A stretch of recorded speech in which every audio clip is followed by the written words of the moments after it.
আজকে বানাচ্ছি বাঁধাকপি মাছের মাথা দিয়ে। এর জন্য লাগবে 1 ইঞ্চি আদা কেটে কুচিয়ে নিয়েছি, 8-10 কোয়া রসুন নিয়েছি, আর এই দুটো কাশ্মীরি রেড চিলি। এটা হলো কালার হবে কিন্তু ঝাল হবে না। তাতে 1/2 টিস্পুন ধনে দিয়ে দেবো। আপনারা গুঁড়ো মশলাও দিতে পারেন, আমি গোটা মশলাটাকে গুঁড়ো করে নেব, পেস্ট করে নেব।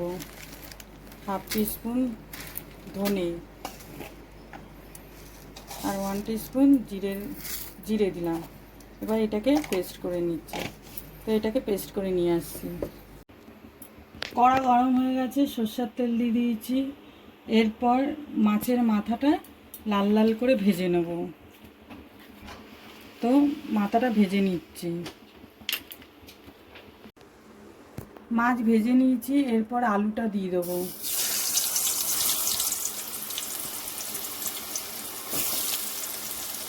আলুটা নুন হলুদ দিয়ে ভেজে নিচ্ছি।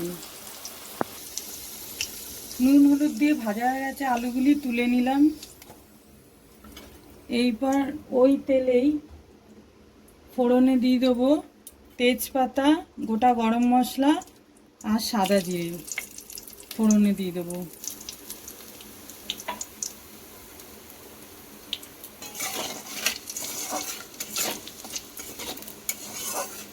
পনেরো সেকেন্ড একটু নাড়াচাড়া করে নেব।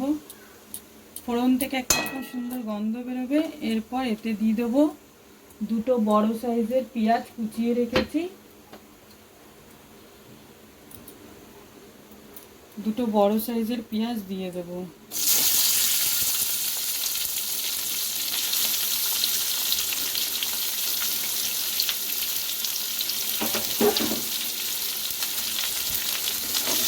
পেঁয়াজটাকে লাল লাল করে ভেজে নেব।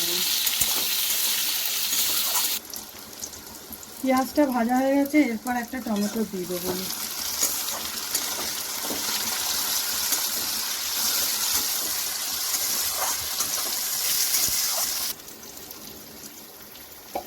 এরপর যে পেস্ট করে রেখেছিলাম আদা রসুন ধনে জিরে, ওইটা পেস্টটা দিয়ে দেবো। মশলা যত কষাবেন তত টেস্ট হবে।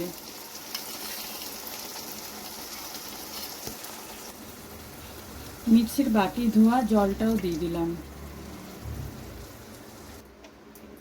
এরপর এক এক করে 1/2 টিস্পুন হলুদের গুঁড়ো,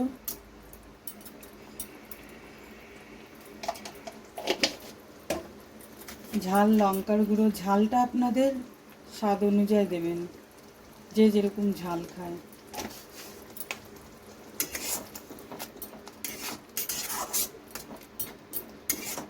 দিয়ে ভালো করে মশলা যত কষাবেন তত তরকারিতে টেস্ট হবে।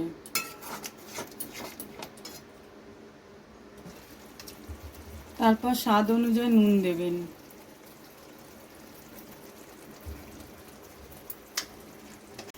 দশ মিনিট ধরে মশলা কষিয়েছি, দেখুন মশলা থেকে তেল ছেড়ে দিয়েছে। এরপর 1/2 টিস্পুনের মতন চিনি দিয়ে দেবেন।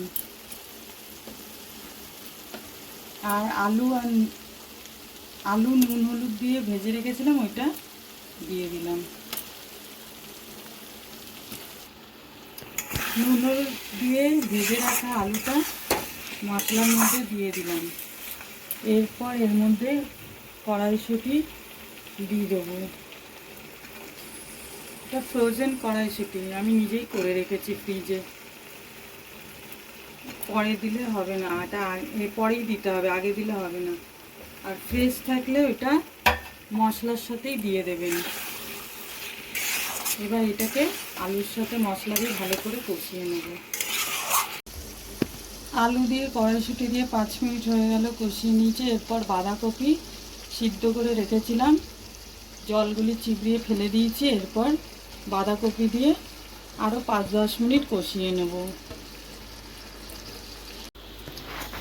5 মিনিট হয়ে গেছে। এরপর মাছের মাথাটা যে ভেজে রেখেছিলাম ওইটা দিয়ে দেবো।